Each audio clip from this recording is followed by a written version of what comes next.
ನಮಸ್ತೆ, ಶ್ರೀ ಯೂಟ್ಯೂಬ್ ಚಾನಲ್ಗೆ ಸ್ವಾಗತ. ಎಷ್ಟೋ ಸಲ ಗುಲಾಬಿ ಮತ್ತು ದಾಸವಾಳ ಕಟಿಂಗ್ ತರ್ತೀವಿ, ಆದ್ರೆ ಅದು ಬದುಕಲ್ಲ.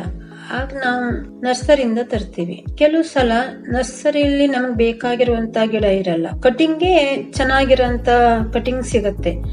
ಆಗ ನಾವು ನೆಟ್ಟಾಗಿ ಬದುಕತೆ ಇದ್ದಾಗ ನಾವ್ ಏನ್ ಮಾಡ್ಬೇಕು, ಯಾವ ರೀತಿ ನೆಡ್ಬೇಕು, ಮತ್ತೆ ಯಾವುದೇ ಟೈಮ್ ಅಲ್ಲಾದ್ರೂ ವರ್ಷ ಪೂರ್ತಿ ಅಂದ್ರೆ ಚಳಿಗಾಲ, ಮಳೆಗಾಲ, ಬೇಸಿಗೆಗಾಲ ಅಂದ್ರೆ ಯಾವುದೇ ಕಾಲದಲ್ಲೂ ನೆಡುವಂತಹ ಒಂದು ಮೆಥಡ್ ಅನ್ನು ನಾನು ಹೇಳ್ತೀನಿ. ಸಬ್ಸ್ಕ್ರೈಬ್ ಮಾಡದೆ ನೋಡ್ತಾ ಇದ್ರೆ ಸಬ್ಸ್ಕ್ರೈಬ್ ಮಾಡ್ಕೊಂಡು ಬೆಲ್ ಬಟನ್ ಪ್ರೆಸ್ ಮಾಡಿ ಆಲ್ ಅಂತ ಸೆಲೆಕ್ಟ್ ಮಾಡ್ಕೊಂಡ್ರೆ ನಾ ಹಾಕೋ ಎಲ್ಲಾ ವಿಡಿಯೋದ ನೋಟಿಫಿಕೇಶನ್ ನಿಮಗೆ ಮೊದಲು ತಲುಪುತ್ತೆ. ಇಷ್ಟೊಂದು ಗುಲಾಬಿ ಹೂ ಬಿಟ್ಟಾಗ ನಾವು ಅದನ್ನು ವೇಸ್ಟ್ ಮಾಡಬಾರ್ದು.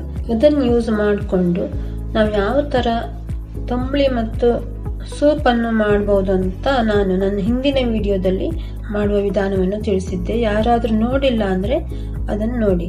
ಇಲ್ಲಿ ಒಂದು ಕವರ್ ಅಲ್ಲಿ ಮಣ್ಣು ಮತ್ತು ಮರಳನ್ನು ಹಾಕಿ ಸ್ವಲ್ಪ ನೀರ್ ಹಾಕಿ, ಮಣ್ಣು ಒದ್ದೆ ಆಗಿರ್ಬೇಕು ಅಷ್ಟೇ, ಅಂದ್ರೆ ಜಾಸ್ತಿ ನೀರ್ ಹಾಕಬಾರ್ದು. ಆ ರೀತಿ ಇಟ್ಕೊಂಡಿದ್ದೀನಿ. ಇಲ್ಲಿ ಒಂದು ಗುಲಾಬಿ ಕಟಿಂಗ್ ಅನ್ನು ತಗೊಂಡಿದ್ದೀನಿ. ಗುಲಾಬಿ ಕಟಿಂಗ್ ಮೀಡಿಯಂ ಆಗಿ ಬೆಳೆದಿರ್ಬೇಕು.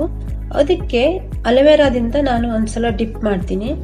ಡಿಪ್ ಮಾಡಿ ಈ ಎಲೆಗಳನ್ನೆಲ್ಲ ನಾನು ಹಾಕ್ತೀನಿ. ಎಲೆಗಳನ್ನಷ್ಟು ತೆಗೆದು ಒಂದು ಕೋಲಿನ ಸಹಾಯದಿಂದ ನಾನು ಒಂದು ಹೋಲ್ ಮಾಡ್ತೀನಿ. ಅಂದ್ರೆ ಏಕೆಂದ್ರೆ ಕಟಿಂಗ್ ಅನ್ನು ನೇರವಾಗಿ ನೆಟ್ಟಾಗ ಕಟಿಂಗ್ ಡ್ಯಾಮೇಜ್ ಆಗುತ್ತೆ. ಅದಕ್ಕೆ ನಾನು ಹಾಗೆ ನೆಡ್ತೀನಿ.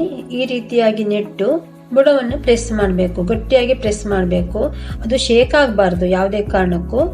ಆಮೇಲೆ ನಾನು ಇಲ್ಲಿ ಒಂದು ಕವರ್ ಅನ್ನು ತಗೊಂಡಿದ್ದೀನಿ. ಒಂದು ಕವರ್ ಅನ್ನು ಹೀಗೆ ಇಟ್ಟು ಅದ್ರ ಒಳಗೆ ನಾನು ನೆಟ್ಟಂತ ಗಿಡವನ್ನು ಇಡ್ತೀನಿ. ಅದಕ್ಕೆ ಒಂದು ಸ್ವಲ್ಪ ನಾನು ಈ ಹೊರಗಡೆ ಕವರಿಗೆ ಸ್ವಲ್ಪ ನೀರ್ ಹಾಕ್ತೀನಿ. ಸ್ವಲ್ಪ ನೀರ್ ಹಾಕಿ ಆಮೇಲೆ ಮೇಲೆ ಟೈಟ್ ಆಗಿ ಕಟ್ತೀನಿ. ಒಂದು ದಾರದ ಸಹಾಯದಿಂದ ನಾನು ಟೈಟ್ ಆಗಿ ಕಟ್ಟಬೇಕು. ಅಂದ್ರೆ ಅದು ಯಾವುದೇ ಕಾರಣಕ್ಕೂ ನಾವು 1.5 ತಿಂಗಳ ಅಂದ್ರೆ ಸುಮಾರು ಒಂದು 40-45 ದಿನದವರೆಗೂ ನಾವು ಅದನ್ನು ತೆಗಿಬಾರ್ದು. ಹಾಗೆ ಕಟ್ಟಿರ್ಬೇಕು. ಅದು ಫುಲ್ ಅದರಲ್ಲೇ ಚಿಗುರು ಬರುತ್ತೆ. ಅಲ್ಲಿವರೆಗೂ ನಾವು ಅದನ್ನ ತೆಗಿಬಾರ್ದು. ಮತ್ತೆ ನೆರಳಲ್ಲಿ ಇಡಬೇಕು. ನಾವು ಈ ರೀತಿ ಮಾಡಿ ನೆರಳಲ್ಲೇ ಇಡಬೇಕು, ಬಿಸಿಲಲ್ಲೂ ಇಡಬಾರ್ದು. ಆಗದು ಅಲ್ಲಿ ಬೇರ್ ಬರುತ್ತೆ.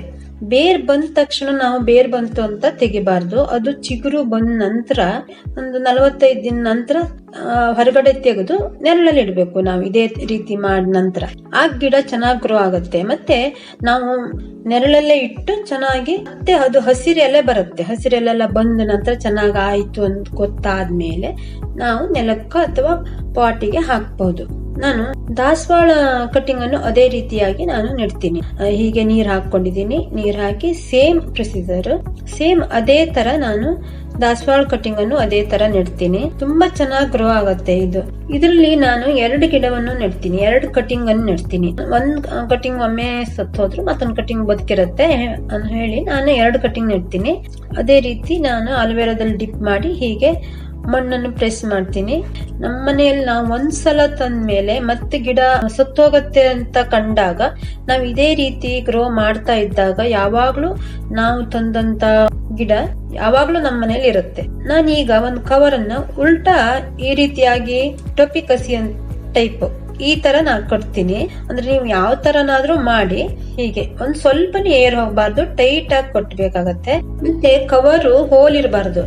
ಅಂದ್ರೆ ಒಂಚೂರು ಹೋಲ್ ಇದ್ರು ಅದು ಮತ್ತೆ ಏರು ಒಳಗ್ ಹೋಗಿ ಅಷ್ಟೊಂದು ಚಿಗುರು ಸರಿಯಾಗಿ ಬರಲ್ಲ. ಅದಕ್ಕೆ ಸ್ವಲ್ಪನೂ ಏರೆಲ್ಲ ಹೋಗದೆ ಇದ್ದ ರೀತಿಯಲ್ಲಿ ನಾವು ಸರಿಯಾಗಿ ಟೈಟ್ ಆಗಿ ಕಟ್ಟಬೇಕು. ಈ ಗಿಡ ಮಾತ್ರ ನಾನು ನರ್ಸರಿಯಿಂದ ತಂದಂತ ಗಿಡ. ಈ ದಾಸವಾಳ ಎಲ್ಲ ನಾನೇ ನೆಟ್ಟಿರುವಂತ ಮನೆಯಲ್ಲೇ ಕಟಿಂಗ್ ಇಂದ ಬೆಳೆಸಿದಂತ ಗಿಡಗಳು ಇವೆಲ್ಲ. ಇದು ನೋಡಿ, ಈ ಗುಲಾಬಿ ಗಿಡ 2 ತಿಂಗಳ ಆಗಿದೆ. ಈಗ ಈ ರೀತಿ ಬಂದಿದೆ. ಎಷ್ಟು ಚೆನ್ನಾಗಿ ಗ್ರೋ ಆಗಿದೆ ನೋಡಿ.